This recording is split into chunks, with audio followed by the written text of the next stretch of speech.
Lost is on.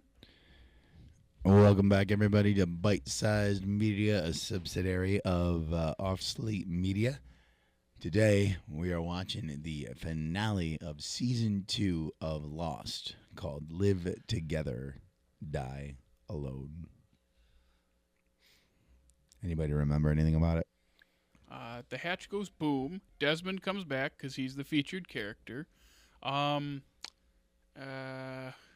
They go out on their little search.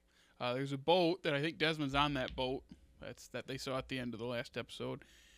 And if I recall, Michael and Walt leave the show for a bit. Huh.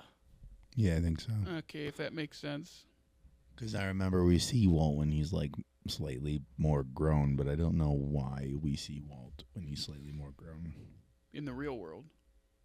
I mean, yes. Yeah, it's like someone's somewhere and then just there he is, and you go, oh, there he is. Yeah, that's all I remember. I remember the season 1 finale a lot better than, or I remembered the season 1 finale better than this one. Because I think, again, at this point, watching it, I was like, can we just get out of this season? Which I am feeling that again. It's like, it's a decent season. Still good. Just, I'm ready to move on. So. Yep. What do you remember, Aaron? You haven't seen this recently. No, I have not. I barely even remember any of the things that you've mentioned, so I'm looking forward to watching it and moving on to season 3. I remember being disappointed by how it ends, because if I remember correctly, there's not much of a cliffhanger. It just kind of is. Yeah. Okay. And you said you liked season 2 back in the day a lot, but it was one of those where the whole season you're enjoying it, and then you felt let down at the end. So, yeah.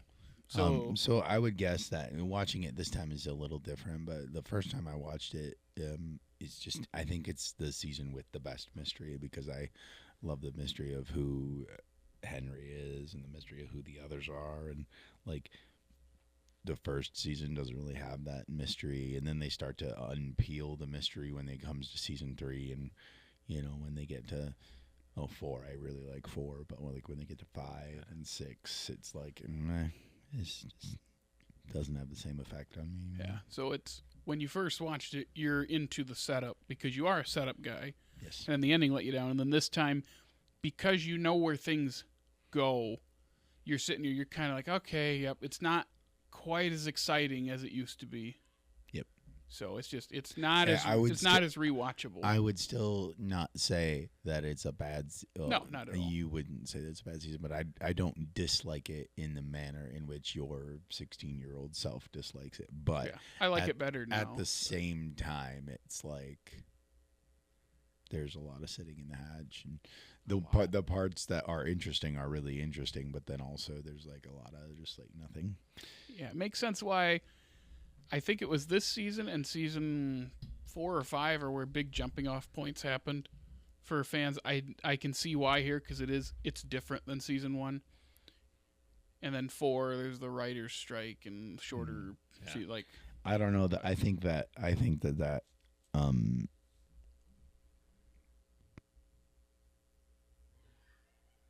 my brain. Oh my gosh. I think that worked out for the best for them to have a shorter season. It did. They're one of the things at that time that survived it because they adapted better to it, and I'm glad the writers won the strike. Yeah, I know we're oversimplifying it, but glad it happened. But there. Anyway, I'm excited to finally finish season 2. I say we watch. We have nothing else to say. All right. Yeah. Well, then if everybody's ready, let's get lost. Welcome back. We just watched the season 2 finale of Lost, Live Together, Die Alone. Guys, do you want me to start with what I thought about the ending? Yes. So you remember how we talked about how I didn't like the ending because it was kind of a letdown. Yeah. I don't think I would call it a letdown after watching it again. I would say that I think they undercut their own crescendo with their falling action. Yeah. I think that if we see the stuff with Ben before we see the hatch explode, and so like he says, we're the good guys, Michael, and then the hatch spins up or whatever it's called, and then you cut the scene with Claire and Charlie and save that for next season, so that we don't know if Charlie's alive or if he's dead, and then you show that it's got to be something like you see Desmond and you see that last interaction where he rubbed the tear off Penny's eye, and then it cuts to white. You see it line up with that last conversation. It's almost got to go in the order. I just don't think that. I think that there's too much space before you see Penny. Yeah. I really like Desmond's story in this, like the getting his backstory, and then then like him, what we think at the moment is like a self-sacrifice, because we know he's not gone. He's in more of the show. Yeah. But that's a pretty big moment, and like him thinking of her and wiping the tear, like you say, and then when he says, "I love you, Penny," before turning the key, it's like, it's a really good moment. Because turning the key discharges the electromagnetism, right? Yeah. Like you that's what you understood from it. Yeah. So what you could do is have the hatch spinning up, have it turn white, and then have his little monologue in the middle, like have it turn white after Ben says, "Oh, we're the good guys," because that's the big kind of like twist for them at the end of that, right? Yeah. And so you could say, "We're the good guys, Michael," and then it goes white, and then you cut back to Desmond. He gives that last little couple lines. We see him wipe the tear off a Penny. You see him turn the key. It turns white, and then it cuts right to the Portuguese people in the snow.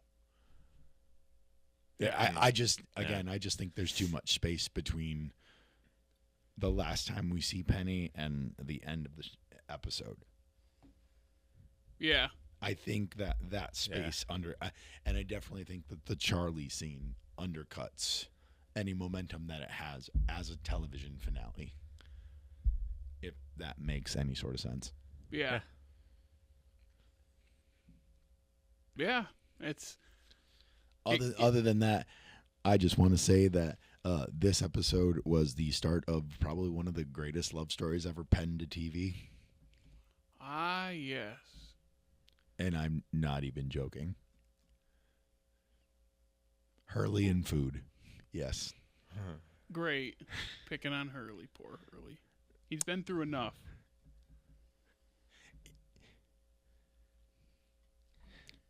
Yes? You said no when you saw the food tipping over. Yeah! Because that's wasted food now. Except it was ranch, and I don't think you like ranch. Ranch doesn't like me. I like the taste, but it does not fair. like me. I was going to say, I think what hurts it too is they're doing the Lost special of creating more questions than answering. You're not supposed to answer everything because the show is not done, but I think they gave us way more to chew on than we're given back, especially for sitting in that hatch all season. Yeah. I think that's what does it. We're given all the the last 10 minutes. We get a lot of stuff that we have to kind of start digesting now, and we didn't really get much payoff. There's kind of a lack of payoff for this season because they didn't really ramp up to the ending like season 1 does, where it's like 5 or 6 episodes leading up to it really get everything moving. This one, it's kind of mostly in this last episode, outside of a couple things in the 3 before. Like, it's just not as good as the first one because it has a lot of heavy lifting to get to the next season. Well, and then the next season is the big answers the questions.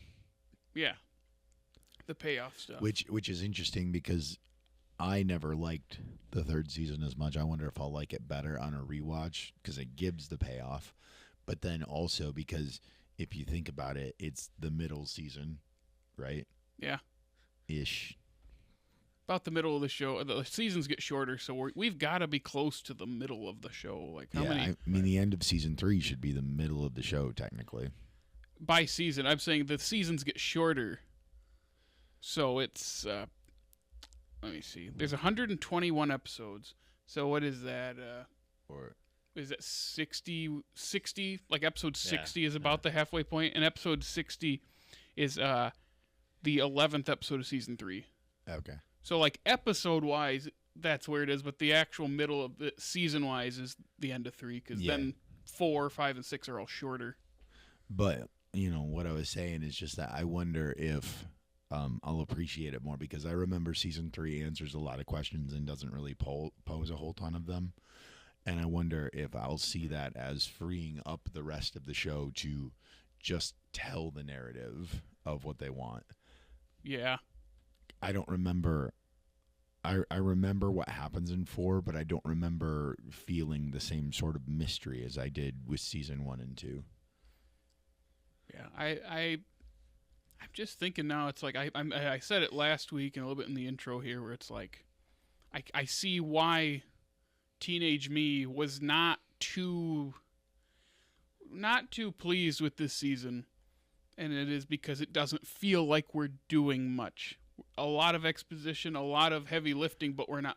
It feels like we are moving, but it doesn't feel like it. I mean, you kind of said it at the start of this, is like, why are we seeing this again? Yeah, it's just, I think what happened is the first season, we are on the beach a lot, or in the caves, but there are a lot of moving parts. And then this one, once the tail section comes back, everything just kind of stagnates in the hatch.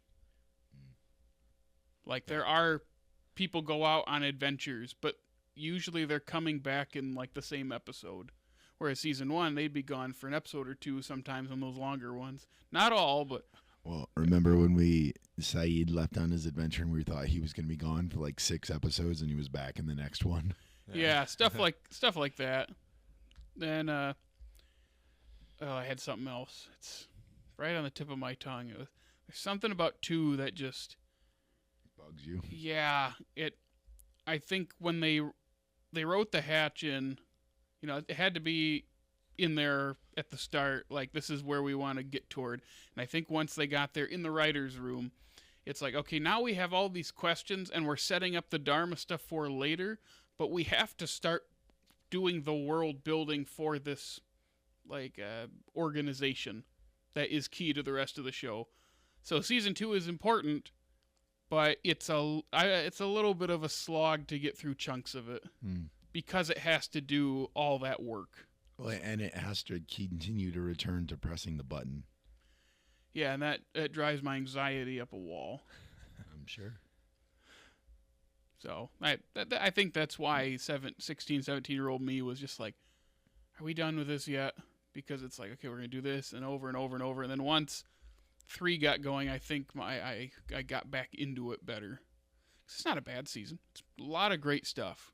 Are you talking about season 3 or season 2? 2. It's not a bad season. No. It is a good season. I think when you look at it in its totality, it's a very good season of television. I think it's just, as you're going through it, it feels very slow. Yeah. And, like, if you're not watching it intrigued by, like, if you already know what it, because, like, we are watching this knowing who Henry is. I mean, they didn't even drop his name here. Nope.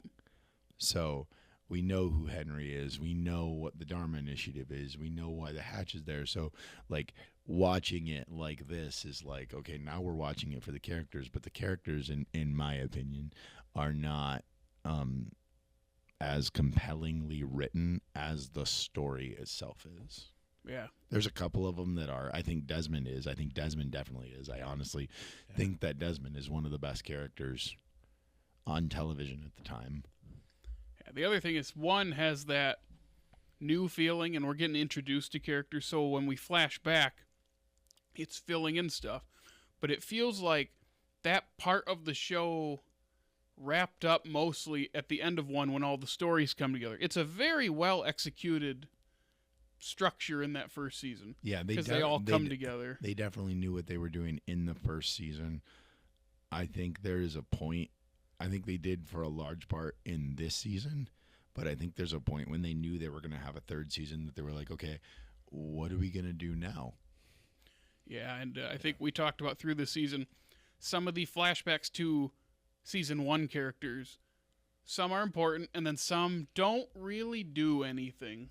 Like, they'll have important pieces, but it's like, this doesn't need to be a whole backstory. Like the DJ Qualls episode with Hurley, it's important to set up certain parts of Hurley's character, and I love seeing DJ Qualls. But when you look at all those flashbacks in a row, it's really all about he won the lottery and didn't tell his buddy, and his buddy got mad. And that's how it reinforces the I would the say main story. that the Dave episode is more important in that capacity. Yeah. Oh, it's way more important. Oh, we also saw Libby for the last time. We think. I'm pretty sure it's for the last time. Yeah, so she's the one that gave Desmond the boat, which is in her namesake, Elizabeth. Yeah. And he sees her at a coffee shop, fresh out of getting out. It was like he had gotten out of prison. He was dishonorably discharged from the Scottish, whatever, of the Royal Army. Her Majesty's Army, yeah. And he was in America and didn't have money. So that's another connection. Are you sure he was in America? Yeah. He said, I just spent all my American money on a taxi. Oh, okay. And so I think that's what it's supposed to be, implying that he had traveled. Oh, yeah, because then he runs into Jack later. Oh, that's right. Yeah, so we see Jack pull up in that flashback, but then Penny's on the other side of him. And Jake, you said it perfect. It's like he could have gotten what he wanted right there. This whole show is like I didn't notice it when I was watching it the first time because of the mystery. But this whole show is like it's the crux of the whole plot balances on that one decision to not say anything to her. The crux of the whole show at that point. That is like almost the point at which Desmond takes over the point of the show. It is him choosing his pride over the person who's trying to get him to choose her. And because he does that, he ends up on the island. He causes the plane crash on accident of sorts. Yeah. And that's how everything gets going. And then he causes the explosion of the hatch, more or less. Yeah. Because we don't know what would have happened had he not turned the key. That's true. So he causes the explosion of the hatch. He then gets his powers, which kind of the explosion of the hatch causes not Penny's boat to come in the 4th season, or I guess in the 3rd season even too. Yeah, at the end. Yeah. I don't remember when Charlie dies. Does Charlie die at the end of the 3rd season? Yes. Okay, so the 3rd season is the not Penny's boat season. I believe the 4th season is the actual boat season. Yes. Oh, yeah. So, yeah, I mean, you're right. It is literally that moment where Desmond takes over the show. Whereas we've talked about how many things of conflict, points of conflict in the show, come from people not communicating and people lying to each other. So it does make sense that this entire story is as a result of man's own pride. But like his makes a lot more sense to me. His makes a lot more sense to me that he would cave to that in like a real life decision, as opposed to these people that are trying to survive on this island, where it's like it's critical to understand each other and to communicate with each other to survive. His was not a survival decision. Well, it was, but in his head, it wasn't a survival decision. It's more of I have to prove myself to myself and everyone before I can have the thing I want. What's even more crazy is, if I am remembering correctly, Penny's dad founded the Dharma Initiative, if I remember correctly. That sounds right. Charles Widmore, the first Charles Widmore sighting. Mm-hmm. Yep. Alan Dale. Yeah. The rooster from Robin Hood. He is a bit of a cock.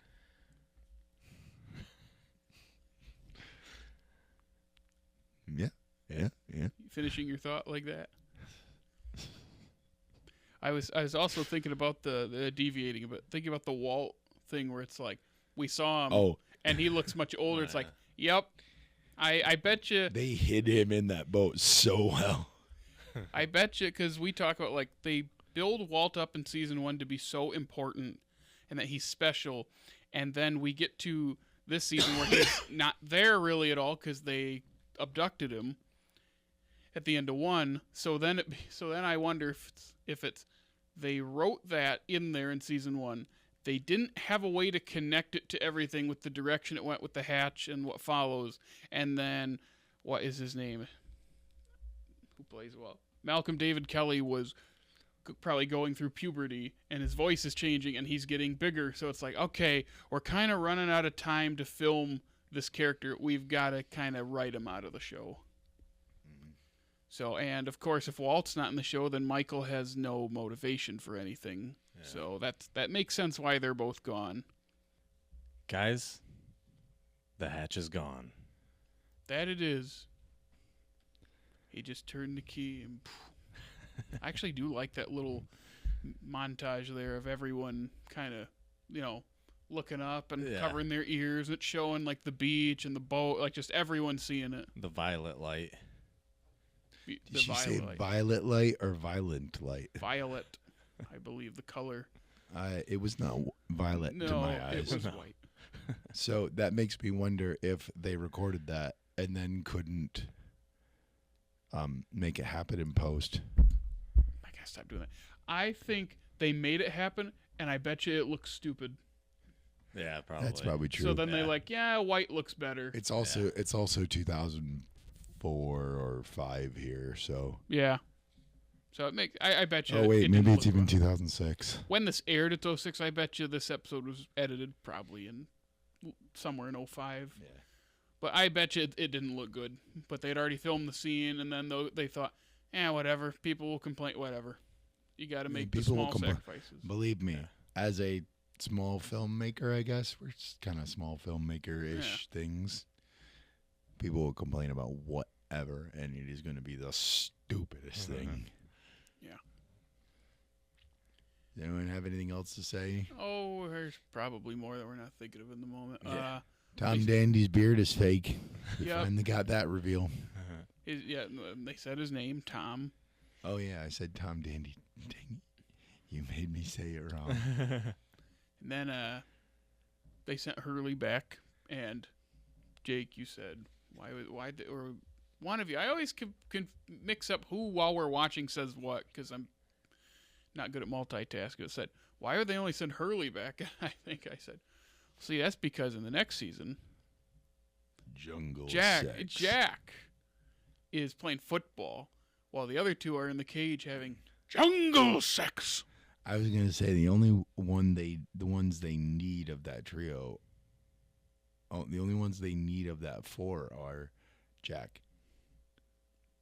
Yeah, why do they need the other two? I don't remember. I remember they need Jack for Ben's surgery. I think Ben gives a reason in the 3rd season. I think it's something stupid like, we knew how to leverage them against you or something like that. We knew you wouldn't do it for anyone else but Kate, but we also knew that Kate wouldn't do it. It wouldn't do what we needed her to do for anyone else but Sawyer or something like that. That makes sense. I really just feel like if they'd have gone to them and said, hey, we're others that live on this island, and you know what? This dude has cancer. Can you please take care of it?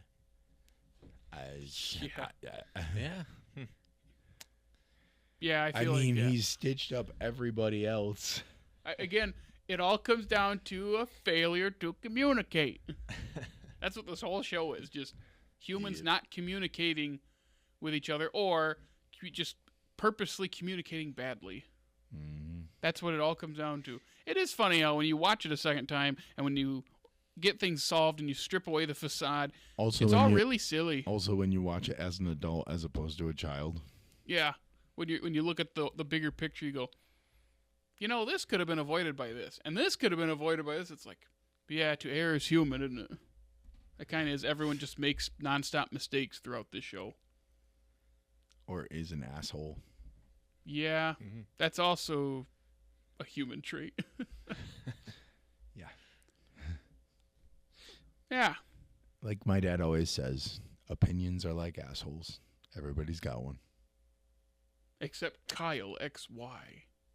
No, it's a belly button he doesn't have. Are you sure he doesn't have one of the other things too? Did they I ever can't- address that? No, but Lady Sif is in that show. That is true. I'm trying to think of other stuff to say. It's kind of I feel like season one we had a lot to say. There's a lot of things to talk about. And here it's just kind of, it's all surrounding the introduction of the others and the hatch, and one of those blew up. So. Yep. Yeah, that's not really like the mystery of everything. Because when did we get that map to the Pearl? Episode 17. So like that was late in the season that they bring it up, and we already go to it, and we already see what it does, and it's supposed to be making us question the validity of pushing the button. But it's also like they kind of just solve the one thing they do solve is this little mystery about the hatch, and for this part of what its purpose is, and it doesn't really amount to all that much, especially given we have more than half the show left to do more things. It's like, this is kind of just a little bump in the road. So I think that's all I got to say about season 2. It's yeah. I don't have much to say. I think we're gonna have a lot to say when we get to both of our favorite season. Yeah. Do you have a favorite season, Aaron? It's going to be, season 1 and season 2 hold a special place in my heart.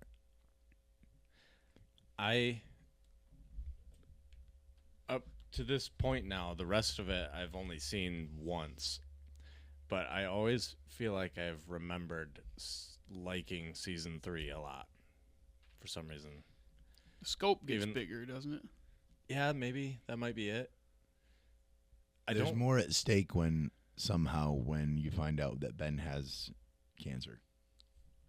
And they're separated from the group for a good chunk of the season. I think that's also it. I think that when everybody's separated, the show is more interesting because it doesn't feel like, oh, we're going to go on a fun little adventure here, but the real important thing's happening here, even though it still is that because there's physical space between them.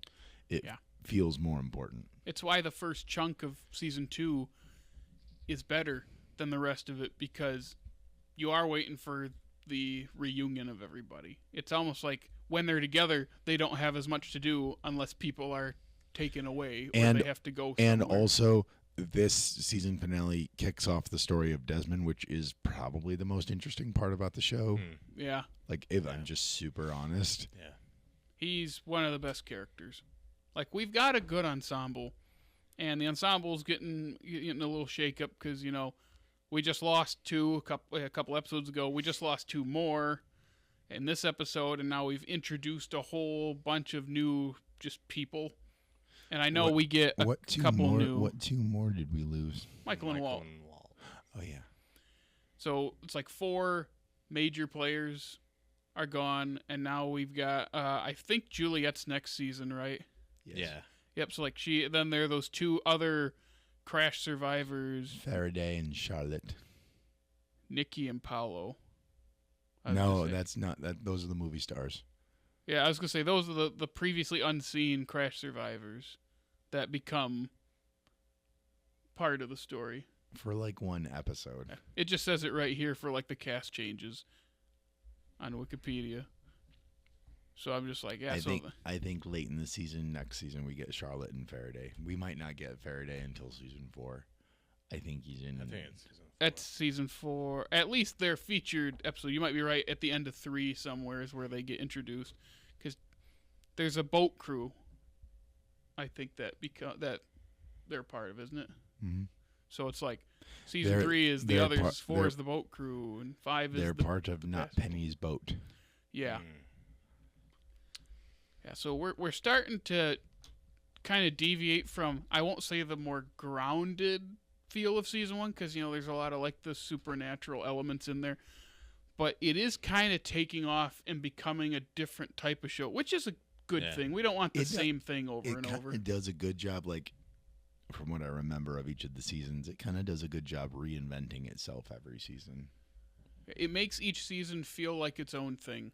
And that's a good thing. I don't want to watch season 1 6 times. I do want things to change a little bit here. Yeah. I still want it to feel like Lost, but I do want it to feel like it's growing. And I mean, 4 characters leaving the show is a sign of change.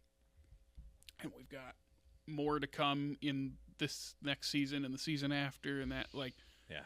And there's still plenty of questions, and I'm sure most of them probably won't get answered. But I mean, questioning what things are is always more interesting. Right. Of course, we want the answers, but the second it's solved, I can't wait to get to season 6 because that's where I remember it getting really, really loopy. I remember when it was airing before I had watched the show, and everyone was so confused as to what was going on, and I think 17-year-old me got a little confused here and there too. I wonder if now older, having watched a lot more, and just, being older, understanding media and storytelling. Yeah, I wonder if this time it would be like, this isn't that hard to follow. It also was a change in network television storytelling that the normal TV watcher wasn't prone to in the 2000s. That's part of it. Fair. Because I think this show is a turning point for how narrative is told. Not the overarching had been around for a while, but I think the way it did stuff confused people because people weren't used to that being on a television show. Yeah. I think we also get a little bit, what's a good word? Like, we've watched this far into the show, so we're a little used to the formula and the way it's told, so now we're so tapped in that it's hard to remember what it was like having not seen it. Do you remember season 3 if they're flash sideways or still regular flashbacks? Still regular flashbacks. Yeah. But it's the last season of the regular flashbacks. Yep. Yeah. Kinda. They do a weird thing in 5 where they're flashing back and forth between the 2 timelines, but don't they also do like a featured characters thing? Yeah. Because we all know 4 is forward and 6 is the alternate reality type thing, purgatory, whatever people interpret it as. No spoilers. I didn't say it was. They never say that in the show. It's just what everyone said when it came out. Oh, they're in purgatory. It's like, what? And then I watched it, I go, where did you get that? Where'd you come to that conclusion? That's not what happened. Like, someone told me none of this happened. It was my sister. Oh, none of it actually happened. She told me this before I finished the show. And then I finished the show, I go, that's not right. That's not right at all. If anything, I'm not going to talk about the end of the show right now. There's going to be so much I have to say about the end of the show. We'll get there in a long time from now, but I just remember thinking, like, how did you interpret it that way? The frustrating thing is they don't answer things. That's the frustrating. Not that I think she watched it, much younger than we are now. She was probably like 19, 20 years old and she watched it. So I bet you it just boiled down to she was upset and then goes, oh, so nothing actually happened. And that's not. That kind of sounds like how your sister would react to that. Yeah. But, to tie a bow on it. I am excited for season 3. Ready for a change of pace, or watch it is the same thing and we get just as disillusioned with it as the last couple episodes we watched of the season. I saw all 3 of us kind of like, okay, yep, So I'm excited. Yep, that's all I got. All right. Well, that's all we got for season 2. We hope you enjoyed it. We'll be starting season 3 next week. What's the first episode's title? A Tale of Two Cities. A Tale of Two Cities. The 50th episode of the show in total, and it is a Jack episode, of course. Not really shocking there. No, maybe. No, that's later. We've done this. The 9th episode is his tattoo. Well, we still not seen him in Thailand getting that tattoo. No. It'll happen eventually. It's got to be in the 3rd season then, because it's one of the last seasons of flashbacks. Stranger in a Strange Land. That's episode 9. Yep. Oh, I thought that was in. I thought that we watched it in season 2. Anyway, my brain. Oh my gosh, where are we? Okay, so if you want to come on back next week, maybe my voice will be a little bit better healed. But Jared, in the meantime, where can they find us? You can follow us on Facebook, Instagram, The Funny, TikTok, and Twitter. Take that, Musk.